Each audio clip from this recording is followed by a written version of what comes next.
This is The Art of Plenty. My name is Amy McInnes, and we're going to get into it.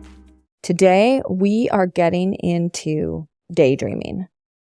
And I know it's an odd topic, but here's the deal. If we don't know how to dream, if we don't know how to daydream, then our options, our possibilities for growing into the person, into the people that we were meant to be, get stifled. Because before we can realize these things, before we can walk out in these things, we have to be able to dream about these things. We have to be able to have hope for these things. And hope comes out of dreaming.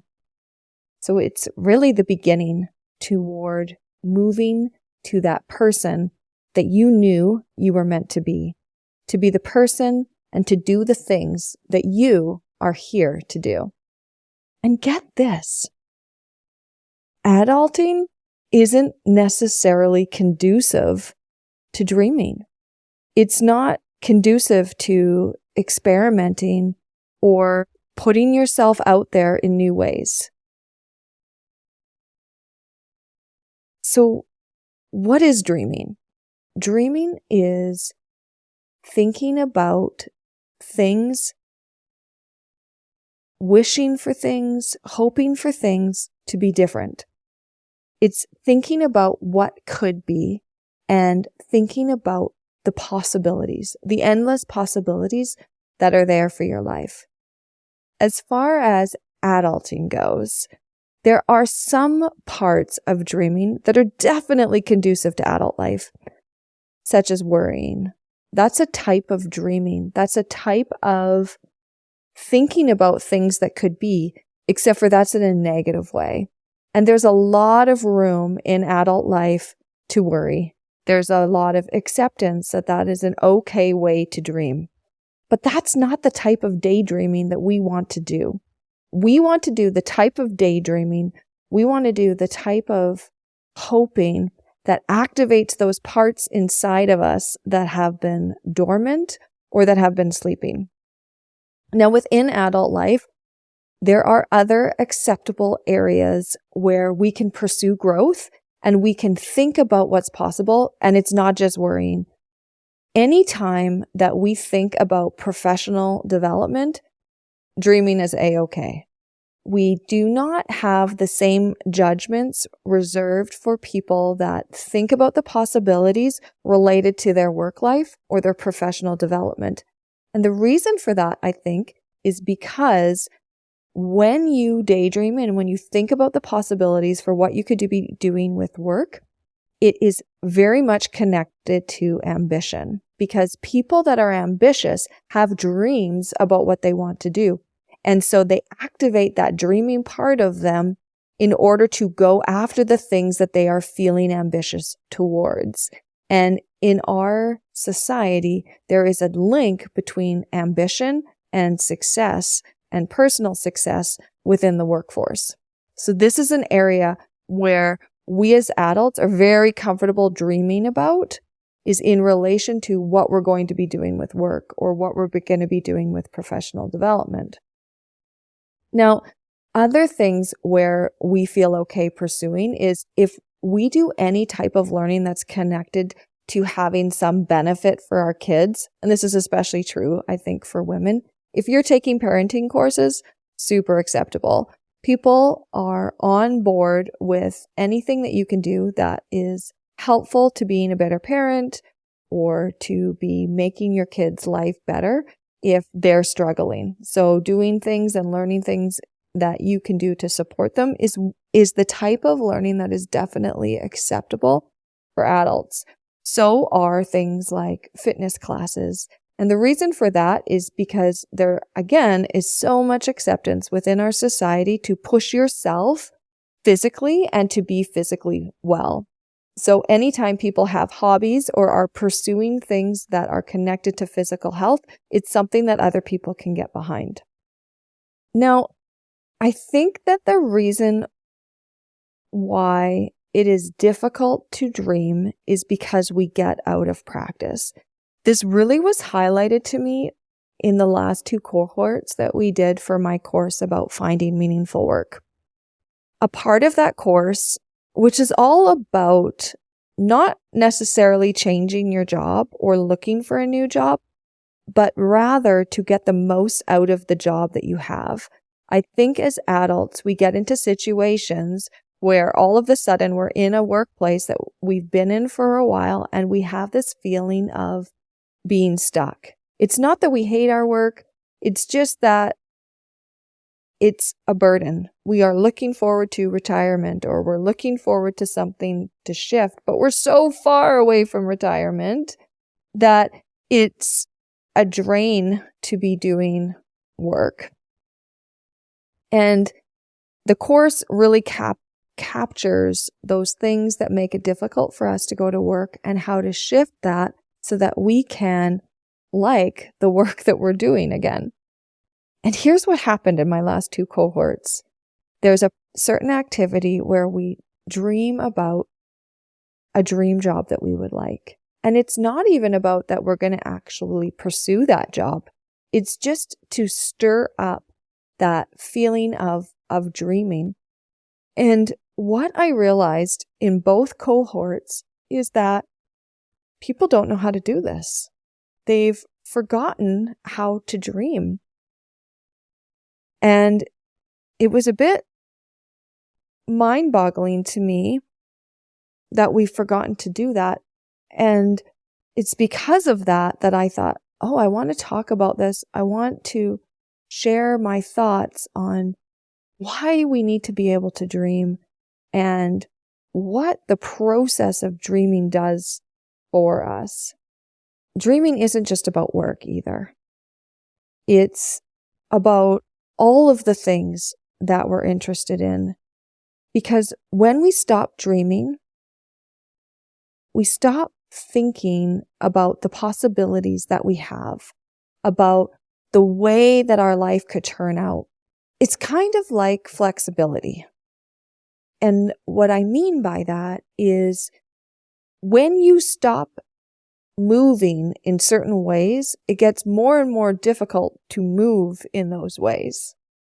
And this is, again, very true if you're like me and you're in the middle of your life. Flexibility is one of those things that you have to continually utilize. You have to continually stretch and put your muscles in those positions if you want to maintain your flexibility. If you're not interested in maintaining, by all means, stop stretching, stop using your flexibility, stop going to the stretch of your muscles, but it goes away. And it's not just flexibility, it's strength, it's so many aspects. And learning to dream is just like that. If you don't activate those dreaming skills that you have, if you don't do that, you start to lose how to do that. And there's a connection between dreaming and doing. Dreaming is the spark. It's the part that ignites what it is that ends up happening. It's what gets us moving into new directions. It's a part of hope that spills into our life that enables us to walk out into the new direction that we want to go. Now, as we age, it's not just as we age, but when we're older, we are more burdened with responsibilities than we are when we're younger, especially if we have children, especially if we have dependents. But it's not just that we have these responsibilities as we're older. We also have experiences of letdown, experiences of failure, and these things, and experiences of trauma. And these things, coupled with the responsibilities and the pressure that we have, can shrink up our ability to dream. And we get out of the habit of actually trying new things.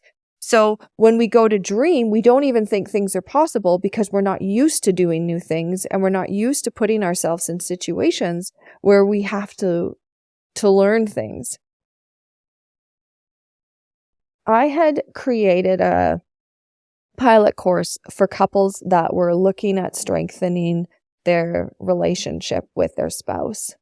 And I had done a pilot course with it with a very small group. I had 3 couples that were taking the course alongside me. And it was a great experience. I came out of the course feeling very excited about the material and the impact that it seemed like it was having on the couples that I was working with. And I was getting ready to start marketing that course. And it was at that time that I got diagnosed with cancer.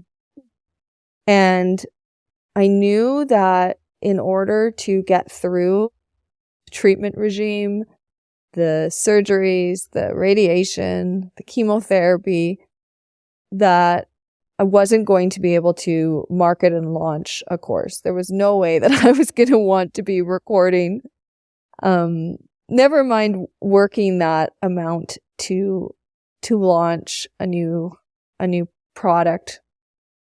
And I really wanted to do it well. So I decided not to launch the couples course, and I put it on the back burner thinking it was something that I was going to come back to. When I had gone through the process of the cancer treatments and I came out of the other end, which was approximately 1.5 years afterwards from when I had launched that pilot course, I had no desire, like not even a little bit of a desire to go in that direction. I didn't want anything to do with that course. I didn't want anything to do with counseling. I didn't want anything to do with that whole part of my life that I had been building up and had been excited about, that I had invested in. I had no desire whatsoever. It was completely sucked out of me. And it wasn't rekindled until new subject matter, which was the course that I was telling you about earlier, the one about meaningful work. It wasn't until I dove back into that process that I realized that I still had some desire to be teaching and coaching and counseling, but it took a long time for that to come back. And I haven't spent a lot of time really diving into what killed that desire. When it happened, I just decided that I was just going to acknowledge that it happened and not really look into it. And as I worked through the process and the healing related to having a cancer diagnosis and what the impact of that was on my life, it was through that I realized, I mean, come on, as if I didn't realize that, but I totally didn't even see it, that it was the cancer process that actually killed that dream. And that bothered me I can't even believe that I didn't recognize that. But isn't that just how it is in your own life? It's so hard to see things that are so obvious to the people around you. So yeah, no clue that my desire to not do that was a result of cancer. I totally didn't even see it. I didn't see it for a few years. And when I realized what stole the dream from me, I was determined that I was going to dig into that because I didn't want to lose anything more or anything even at all, which isn't obviously going to be the case, but I did not want to lose anything because of cancer. So I needed to dig into that, and I needed to figure out what was connected to that so that I could have that dream back, which is to create really good courses for couples so that they can have the relationship that they were meant to. This is something that has been on my heart for years, and I've always loved couples counseling. So it was very bizarre, but I didn't judge it. And it was the process of creating the other course about meaningful work that dream started to get rekindled in me. We have to be gentle with ourselves. I just want to say that again, because that's something that I don't always do well. I don't always treat myself with gentleness. And there are things in this life, there are things that we go through that are hard and that hurt us. And they don't always make us stronger. You know that cliche? What doesn't kill you just makes you stronger? That's not true. It's never been true. Sometimes the things that don't kill us make us closed off. They don't make us stronger. And sometimes those things that don't kill us make us angry and make us anxious and make us hard to be around. We have to do something with those things if we want to come out stronger. Because that is not just what happens. People that come out stronger, that come out of trauma, that come out of relationship breakups stronger, they've done something. They've had something that has made that and channeled that into something beautiful. Whether it's something that they've done or something that's been done for them or along with them. And dreaming is one of those things that can help us take situations that aren't any good and that have no joy in them. Dreaming is one of those things that can help things become beautiful again, that can help things blossom, that can help us be stronger. But the thing that's hard is those things also stop our dreaming. So even though dreaming can be the cure, it's also what gets stifled. So we have to be intentional about dreaming. And there's ways to do this. There are ways to activate that part of you again, to activate your ability to dream. First, we need to know why we're doing it. And guess what? When you daydream, did you know that it actually reduces stress? It actually reduces anxiety. I mean, how cool is that? I love that. If you've listened to my episode about stress and anxiety, we talk about the teeter-totter and how we can do things to increase our peace. That's one side of the teeter-totter. Or we can do things that decrease our anxiety. And both of those actions have an impact on our overall stress or anxiety. Well, daydreaming is one of those peace things. Daydreaming is one of those things that increases the peace in our life. And we can be intentional about it and utilize it to reduce our anxiety. I mean, come on, that is so cool. Who knew? Laying around daydreaming could be a part of your healing. It also helps with problem solving and creativity because it triggers hope. And it has so many impacts on other areas because when you dream and you start doing the things that you're dreaming about, you become an inspiration to others that are around you. You become a role model to your children that it's good to dream, that we can go after new things, that even older people can learn new things. And that creativity that gets built up, that gets created, it automatically transfers into other areas of your life. So just because you're daydreaming about what you want to do in your hobbies and in your personal life, that creativity from dreaming will start to show up in your work. So it's not limited to the area that you're dreaming in. So how do you do it? How do you start dreaming again? How do you start imagining what could be possible for you? Start small. Always start small. We don't need to have these big life-changing decisions. We can have small decisions. We can just lean into things. And when we lean into things, it fosters that little bit of daydreaming, that little bit of hope that enables us to lean into things further. So how do you do this? How do you start small? How do you lean? Think about things that intrigue you.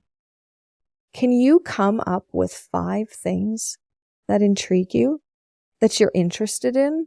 Maybe you're not ready to start music lessons, but does a certain instrument intrigue you? Can you download a new playlist that is full of music on the instrument that intrigues you? Can you do something that makes you feel light?